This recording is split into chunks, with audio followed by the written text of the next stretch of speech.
Olá a todos, sejam bem-vindos a mais uma aula do módulo Controle de Qualidade da disciplina Suporte Técnico em Elaboração e Implementação de Projetos.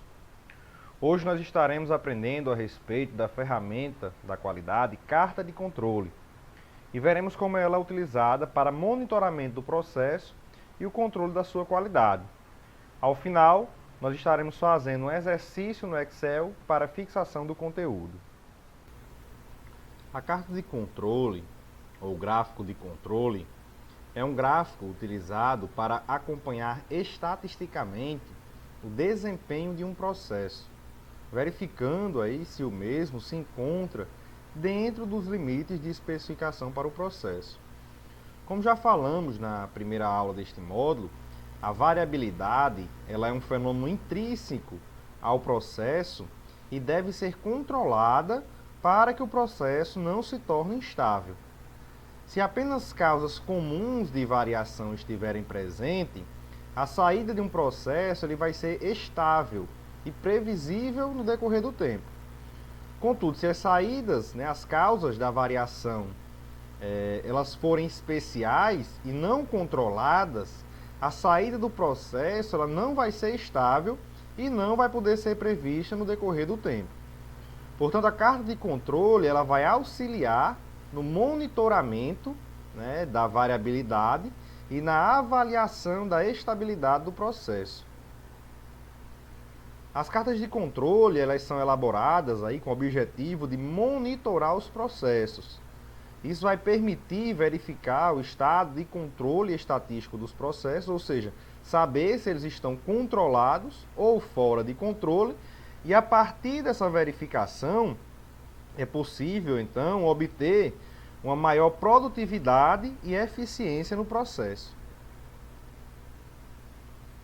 A carta de controle ela é composta por um conjunto de pontos, que são as amostras, ordenadas no tempo e interpretadas em relação a linhas horizontais, que são a média desses pontos, que é a linha central, e as duas linhas limites, que são o limite superior de controle, que geralmente possui o valor da média mais 3 vezes o valor do desvio padrão, e o limite inferior de controle, que é o resultado do valor da média menos 3 vezes o valor do desvio padrão.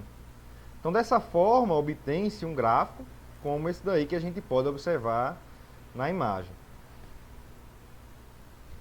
Com a carta de controle pronta, é possível, então, avaliar a estabilidade do processo, ou seja, se ele está sob controle ou se ele está fora de controle. Então, para isso, a gente deve analisar alguns critérios para poder chegar nessa conclusão. O primeiro critério a ser avaliado é se os pontos eles estão fora dos limites de controle, ou seja, se um ou mais pontos ultrapassam as linhas de limite inferior ou de limite superior. O segundo é a periodicidade que ocorre aí quando a curva traçada ela apresenta repetidamente uma tendência para cima ou para baixo em intervalos de tempo e de amplitude similares. O terceiro critério que a gente pode analisar é o de sequência, ocorrendo aí quando 7 ou mais pontos consecutivos aparecem em apenas um dos lados da linha média. O quarto critério é o da tendência, que ele ocorre quando 7 ou mais pontos consecutivos apresentam um movimento contínuo ascendente ou descendente. Então agora vamos resolver um exercício para fixação do conteúdo. A questão aí ela diz que em um processo de usinagem de eixos é necessário a verificação do comprimento destes. Foram produzidos 20 lotes, dos quais foram retiradas amostras para cada lote, contendo 3 peças. Analise a estabilidade do processo. Então, aí na imagem, a gente pode observar os valores das 3 medições para cada lote. São 20 lotes, cada um com 3 medições. Então, a gente vai utilizar, para resolver essa questão, o Excel. Então, pessoal, o primeiro passo é a gente digitar aí os valores das medições apresentadas na questão, né? Onde a gente vai ter os lotes, a gente vai colocar aqui os lotes e as medições, né? As medições. Então aqui a gente tem 3 medições, vamos centralizar, né? Centralizar também aqui os lotes, colocar um negrito, e a gente vai colocar para cada lote o valor das medições correspondentes, né? São 20 lotes. Então aqui eu vou ter 20 lotes. Centralizar aqui. E colocar o valor de cada uma das medições correspondentes. Então após colocar aí o valor de cada uma das medições, das 3 medições para cada lote, então a gente vai calcular a média dessas 3 medições. Então vamos calcular a média de cada uma delas. Vamos aqui centralizar, colocar em negrito. Então a gente utiliza a fórmula no próprio Excel, média. Então você vai digitar, né? Só voltando aqui para explicar melhor, você vai colocar o sinal de igual, digitar o nome média, vai aparecer aqui a média aritmética. Você vai dar 2 cliques e vai selecionar os valores que você quer utilizar para fazer a média. No caso, são os valores das medições. Então, vamos selecionar as 3 células e dar um Enter. Aqui ele vai dar um erro, porque eu estou com a célula aqui próxima, a gente pode ignorar esse erro. E a gente vai puxar aqui, né, ou você digita em cada um igual média e faz para cada um, ou você vem aqui e puxa e obtém a média para cada um deles. A gente pode ignorar esse erro aí, a célula adjacente, ignorar o erro.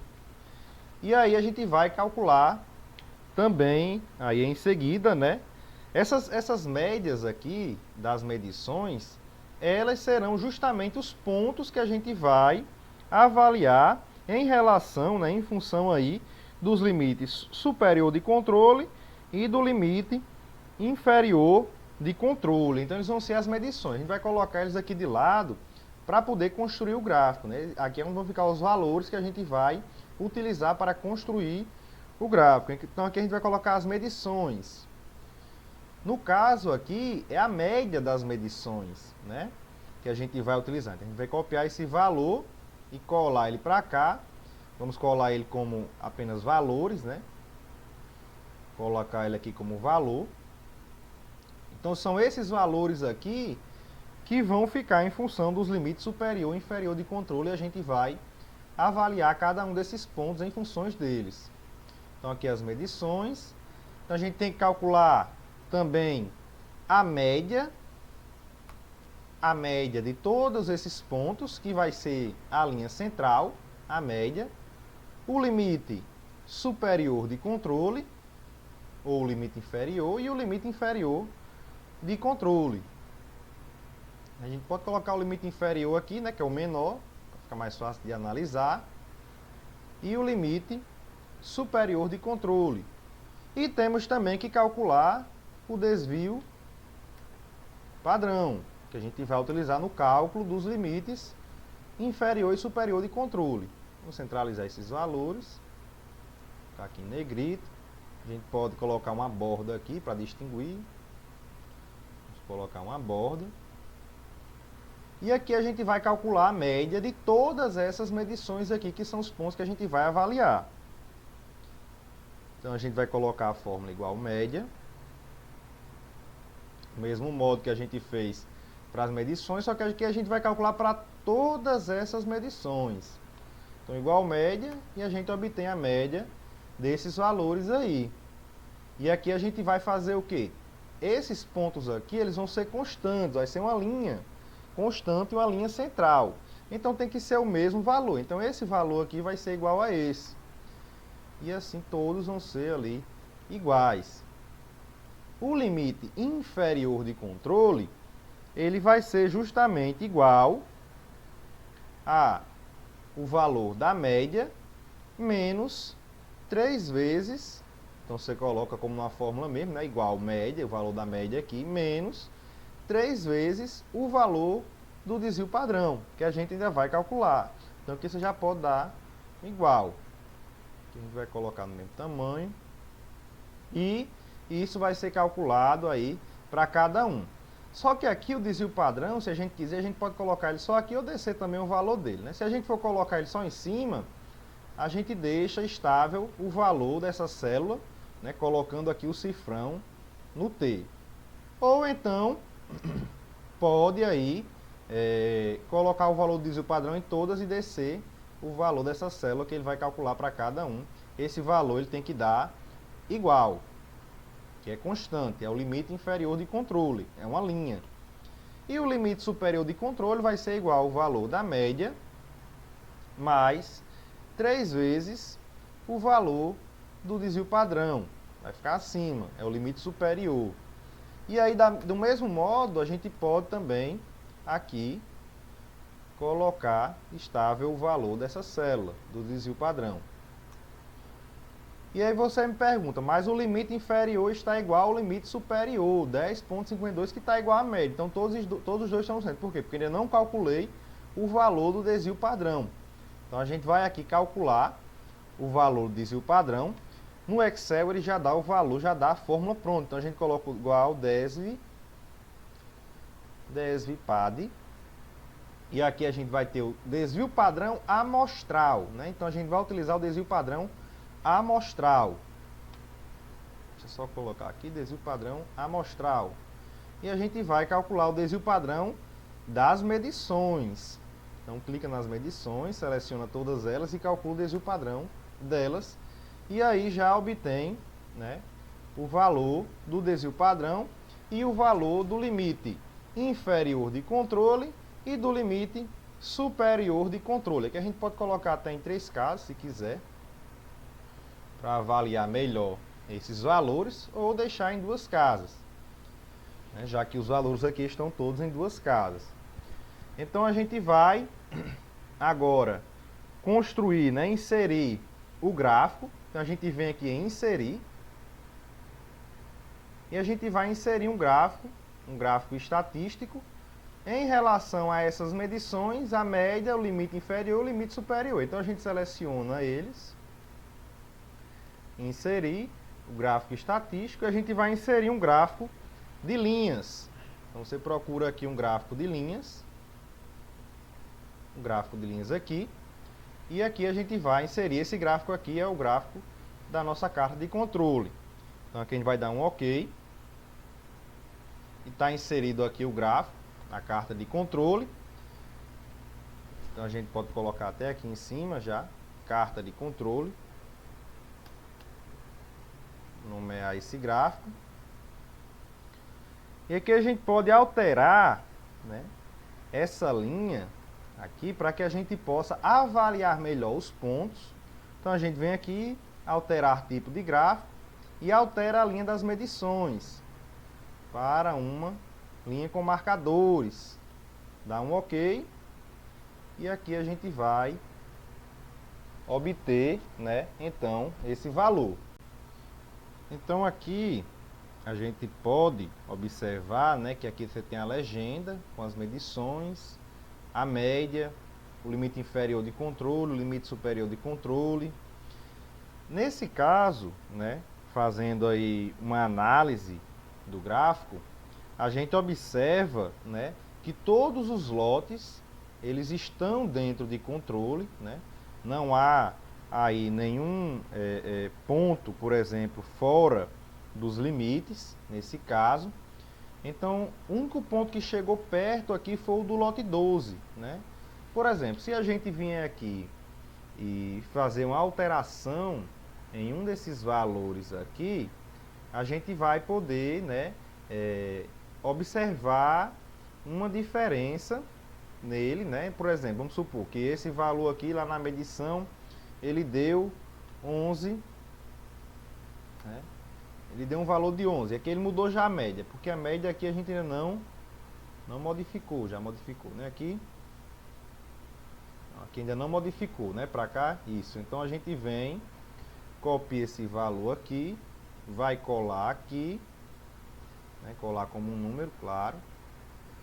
E aí a gente observa que ele já deu uma subida, né? Se a gente tiver um valor um pouco maior ainda, né? A gente vier aqui e alterar esse valor, vamos supor que esse valor aqui ele deu 11,15, né, como deu o terceiro, o valor aqui desse diâmetro. Então a gente vai ter outro valor de média, cola essa média aqui como número. E aí já se observa nesse caso, né? Nesse caso já vai se observar que o ponto ele vai estar acima, né? Porque você vê aqui, ó, que o valor dele, né? O valor da média desse lote vai ser de 11,10, né? O valor dessa medição vai ser de 11,10 nesse lote.